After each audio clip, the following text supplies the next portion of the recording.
Are we recording at this point? We're recording now. We can start whenever. That'd be funny if I was just like one of those people that's completely flat, but as soon as the camera was on, I turned into like this sparkling crazy person. Yeah. No, I'm still Is that the way it works? No, it's not the way it works. I'm sort of looking for the magic here. Yeah, you're looking for the magic. I'm pretty. Turn it on, Michelle. Come on. As a human. Show Dave your showbiz. I have it. Maybe. I don't know. After a lot of caffeine, perhaps. There's a lot of showbiz that happens. Theatrical. So my understanding, Dave, is that you were in charge of education for the Gallatin National Forest Avalanche Control. Is that true? Not quite. No. Okay. You're so wrong. I love it. That's close-ish. Are you an avalanche forecaster? I'm an avalanche forecaster. Aha. There we go. If we keep guessing, we'll get there. Yeah. It's like, what's my line? So what I do is I work now as an avalanche forecaster for the Gallatin National Forest Avalanche Center. I did formerly run the education program, which is housed in the nonprofit partner, the Friends of the Avalanche Center. Got it. Yeah. Okay. And I still work with the education coordinator a lot. Shannon Regan is awesome. She takes care of that now and runs a staff of 40 people. And wow. Very cool. Teaching 5,000 plus people a year. Oh my gosh. It's crazy. All right. I'm glad you are. How did you get started in Avalanche and the GNFAC team? Is that what you guys call it? The GNFAC team. We don't usually call it that, although it is it's maybe something we could adopt. Yeah. You just go GNFAC. Yeah, we usually go GNFAC. So many syllables. I know. It's a lot of letters to remember. How'd you get started? My background is sort of one step at a time brought me here. I used to guide, I still guide kayaking, whitewater kayaking, but I used to coach all over the place. And when my now wife and I moved to town here in 2009, I got my EMT license, and because I'd been in all these situations where I would have needed it, would have been helpful. And I was looking at what to do with it. I said, well, the class was great, but I need to practice some more. Yeah. And, the way to do that is to work in the industry. And so I was looking at ambulance jobs, and then somebody's like, why don't you ski patrol? Yeah. And said, because you can log those same hours for EMT stuff. Yeah. Well, you're still working as in patient care. Okay. And it turns out you also get to ski all the time, which is pretty neat. It's a bonus. It's sort of a bonus there. So that next winter, I started ski patrolling at the Yellowstone Club and ski patrolled there for 6 years before moving to Bridger Bowl, and ski patrolled there for 3 years full time before making the switch to a forecasting position with the GNFAC, I believe it is. GNFAC. Yeah. GNFAC. It's just fun to say. Yeah. I know. You said it too much. Yeah. You've been practicing that one all week. I feel like it's going to catch on. I'm just trying to save you time. He loves to coin far too many phrases. Sure. Yeah. And no, a lot of people, when I did the EMT course, they were like, ski patrol's the way to go. Mm-hmm. I mean, thank God there are ambulance riders out there and EMTs on that kind of stuff. I personally don't have the stress management skills that are high enough for that. But the ski patrol is fantastic. It's a great route to go. And good God, so very needed. Mm-hmm. I have a question. All right. Since you've been working in avalanche forecasting for a long time and probably working in ski patrol, what is the craziest avalanche story you have or have witnessed or know about in this area? Is there something you could think of? If not, we can come back to it. The craziest avalanche. Oh, I mean, any avalanche, I would imagine, feels pretty crazy if you're there. Right. Yeah. It turns out it doesn't have to be a very big avalanche for it to feel very crazy if you're involved in it. And that's actually one of the things that we try to highlight as an avalanche forecasting center, is because there's times when we're worried about these enormous avalanches that can break miles wide. I was just talking to one of the ski patrollers at Bridger Bowl today, and we were reminiscing. A few years ago, there was a avalanche that broke on the west side of the Bridgers that broke about 2 miles wide. And it is crazy. It's huge, right? Miles. Which obviously that is totally unsurvivable if you are involved in that. Yeah. But it's the small ones that can get people. Right. It don't have to be that big. Yeah. Yeah. That's interesting. Let's back up a little bit. What causes avalanches? I'm not from here. I'm not terribly well versed in it. So explain it to me. Yeah. So there's some basic ingredients that we need to have in place to have an avalanche. And the most important one is a steep slope. So what we have is avalanche terrain is sort of specific. It involves specific parameters. The slope has to be at least 30 degrees in steepness. Of course, there are exceptions. There's some avalanches that happen at lower slope angles, but so infrequently that we barely talk about them. Okay. Right. So first thing you need is a slope that's greater than 30 degrees steepness. The next thing you need to have a weak layer. And so through the course of the winter, the snowpack builds up like a layer cake. And each storm, each wind event, each period of high pressure, all of those create layers in the snowpack. And some of these weather events create weak layers. Right now, with a thin snowpack and cold temperatures, we're creating a weak layer. Oh, good. We know. Yeah. Oh, good. Which is nothing uncommon. It's just what happens around here. All right. So you need a weak layer, but then on top of that, you need a slab of more cohesive snow. And that can be just new storm snow, or it can be wind drifted snow, or it can just be snow that sat there for a little bit and consolidated. So you need the slope, you need a weak layer, you need a slab of snow on top of it, and then you need a trigger. You need something to push it over the edge. That could be you or I if we were riding, skiing, snowmobiling on a slope, or it could just be more snow. So we have what we call natural avalanches, and those occur without a human involvement. Right. Okay. Just a weight factor. Yeah. So just if we have a bunch more snow, it overloads the system. It's stressing the system faster than it can adapt. Yeah. Then it snaps. You have an avalanche. Got it. Yeah. That's helpful. Yikes. Eddie, have you ever been in an avalanche? I have been involved in many avalanches in the ski patrolling world because ski patrollers, one of the jobs as a ski patroller is avalanche mitigation. And that involves going up before the skiing public, and you're the ones that make the big boom sound. We make we don't actually say boom. It's the explosives that make the boom sound. Got it. We do light the explosives. Okay, got it. Yeah. You guys aren't yelling. So one of the jobs that ski patrollers have is making avalanches, either with those explosives, or by using what we call ski cuts, traversing across a slope and triggering avalanches before the skiing public can get onto a slope. Which do you prefer? Which do I prefer? Yeah.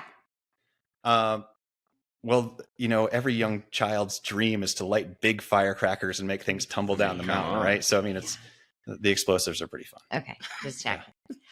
Do you have any tools that you use to forecast the avalanches? Like, is there a technique or something that you do besides this? Besides put my finger in the air. Yeah.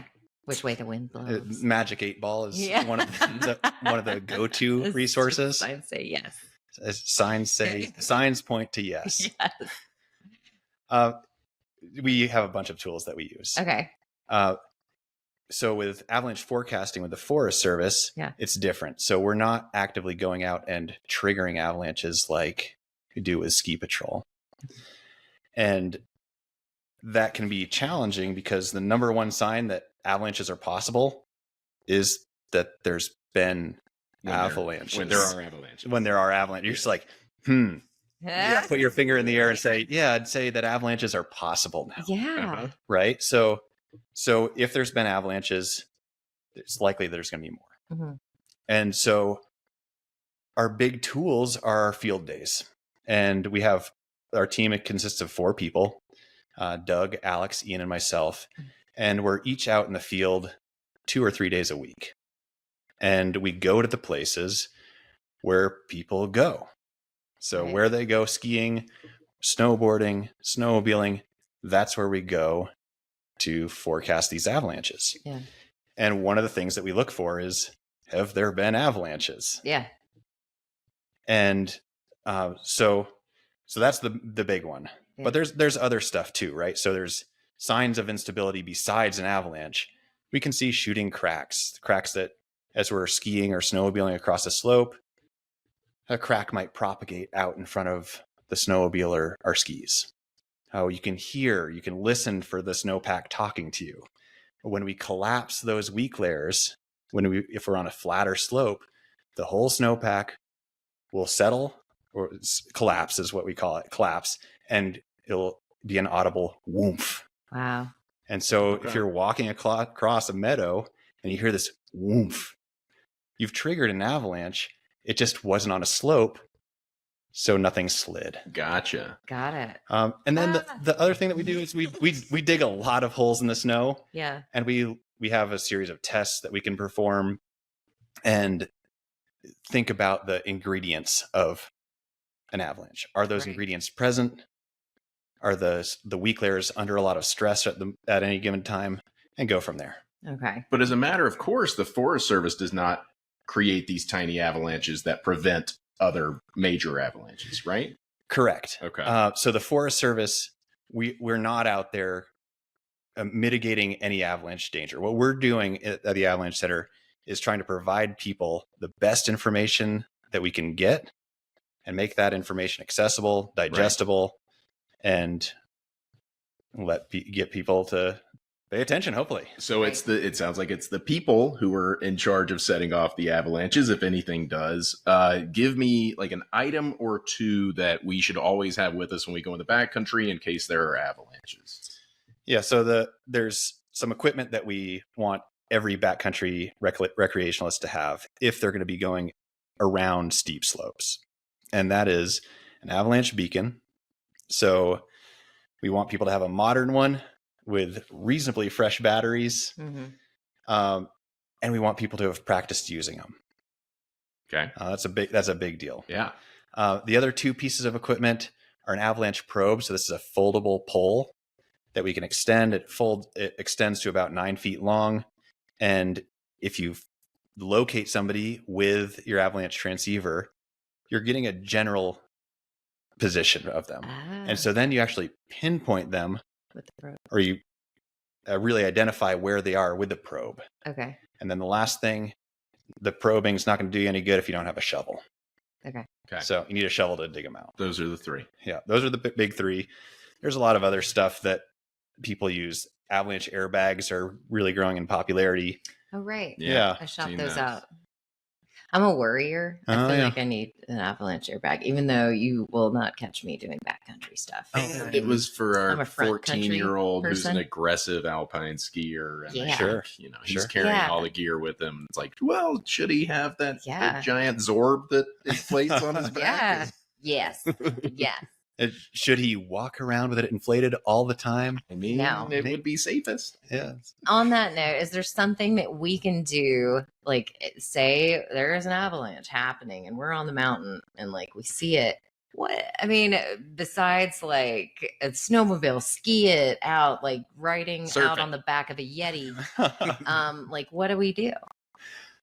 Well, the first question is, are you safe where you're at? Like, so if we see no would be the answer. No is the answer. Oh, well, then in that case, run. Okay. So if you're on skis, just try and get out of the way. Yeah. So if you were to be on a slope that avalanches, right, or you're underneath a slope that's avalanching, the first thing is don't freeze. Do something. Yeah. At this point, mistakes have been made, right? Right. We've already gotten to the point where we're triggering an avalanche. Yeah. That's a problem. Yeah. So if you're in that situation, you want to fight, you want to swim, you want to try to work your way toward the edge of the avalanche. You want to try to let as much snow pass below you as possible because it's the snow uphill of you that can bury you. Oh. I'd say the other thing that's really important there is, and I didn't mention this with the gear, but you need a partner. Oh, yeah. Yep. Right. So Gallatin County has a great search and rescue. Park County over in Cook City, where we also forecast, great search and rescue team. But organized rescue is not going to help you out. Right. So what we really stress is that partner rescue is your shot. Right. And what that means, because time is of the essence. Time is of the essence. So run out of oxygen. So about 75% of the people who die in avalanches are dying from asphyxiation. So they're suffocating under the snow. The other 25% are dying from trauma. They hit something on the way down the slope. Yeah.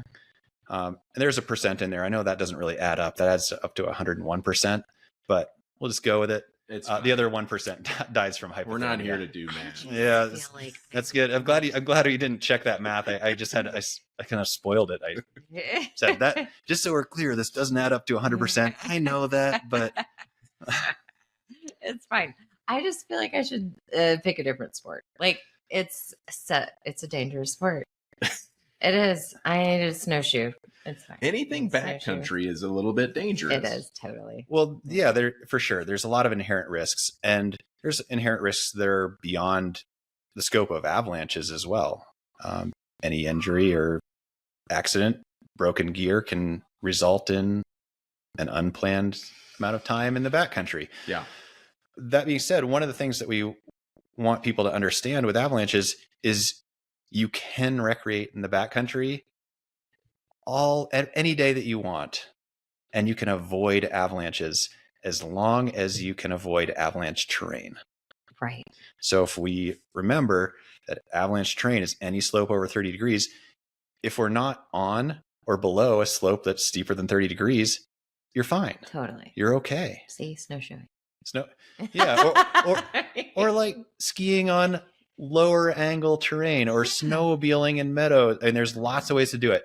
And the other thing that we want people to understand is that it's not like you can never go into avalanche terrain. That's not what we're saying as an avalanche center. Right. What we are saying is that there's a time when you can do that and it's a reasonable risk. Right. And there's other times when it's not a reasonable choice. Yeah. Yeah. So can you check, like, say the new territory you were talking about over in Island Park? Yeah. If I'm going to go snowmobiling there. He hasn't said that for the people yet. I know. The people should know. People should know this. The people should know. Exciting news in the world of avalanches. They have added a new territory over by Island Park, or in Island Park. A lot of people snowmobile around there, and a lot of avalanches happen over there. So they will be forecasting avalanches in that area. So if people wanted to find out if it was safe, how do they do that? So there's a number of ways to access the information that we're publishing, and we're really trying to get information out in as many different avenues as we can. We do the social medias, all of them. Are you on Threads? No, not all of them. I lied. You got me there.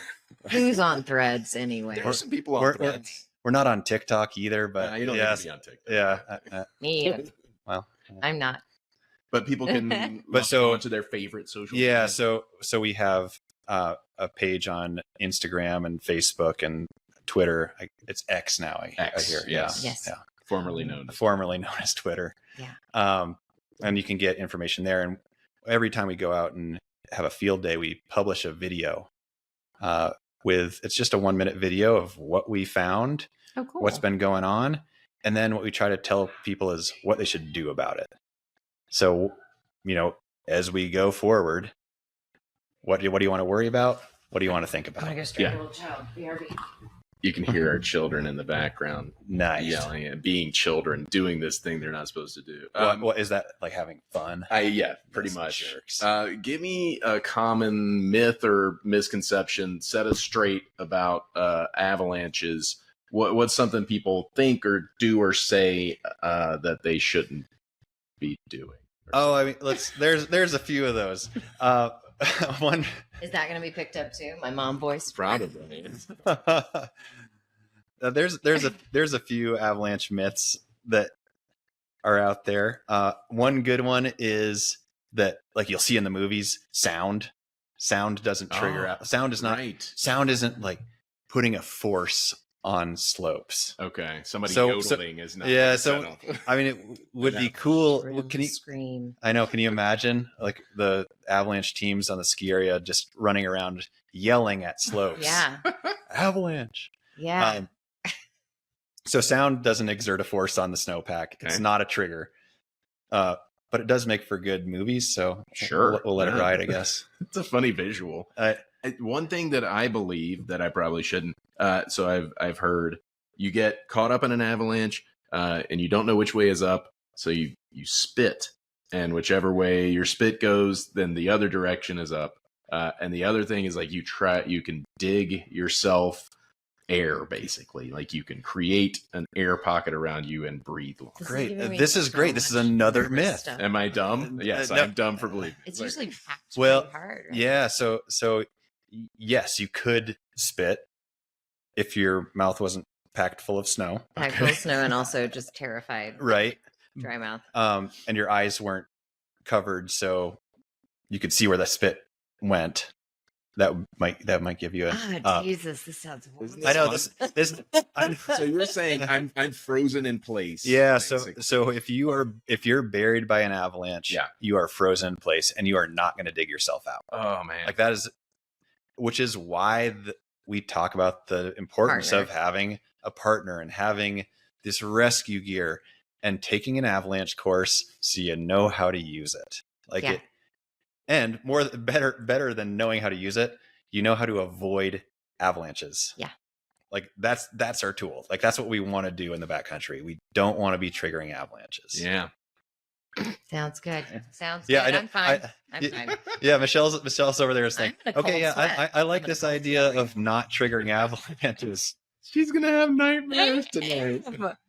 I just worry. And so Smith being out on the mountain. What are we thinking? This was supposed to be such a casual conversation with Dave. No, it's fine. From GNFAC. So you I know this guy over here gives you both nightmares. It's fine, not him. He sleeps through anything. I'll be fine. So all right, the Montana State University Snow and Avalanche Workshop is here in Bozeman, right? Yep. How do people access that? Can you let our listeners know? Yeah, so that happens annually in November. It did already happen this year, but I believe they published those talks on YouTube. Oh, wow. So you can go into YouTube and check those out. We'll find the link. I'm good. Googling. No problem. Yeah. And then another fun group of talks that we have that we just published on our YouTube channel, the MT Avalanche channel, is we have a pro development day. Okay. It's not so much a tour. We don't really go anywhere. You have a bus, but I know it's a bus. We have roadies, people setting up stage. Nice. Yeah, we're gonna follow you. Yeah, it's gonna be. You're gonna be amazed. People just travel around behind us. They go to each show. Why wouldn't they? Yeah. Yeah. I know. Sounds like it's a better band name if you say GNFAC. It's way easier to yell. I'm just saying, for chanting. Yeah. But I don't want it to catch on just because that's your dream. I'm sorry. Yeah. Of coining a I'll phrase. let it go. It's your dream. He always. Yeah. Sorry. Keep going. Oh no. Yeah. I was just gonna say, but you can go watch those talks on the pro development day on the YouTube channel, and those are some good ones there as well. We will. Thank you. So this is a bit of a touchy subject, but are avalanches becoming more or less common in the face of climate change? Well, subject. It is. Well, so climate drives weather, and weather drives avalanches. So what's important for us to know is what the weather is. Okay. And those two things are different. So climate's these large scale systems that drive the weather over years or the annual cycle, patterns. Right? So it changes weather patterns.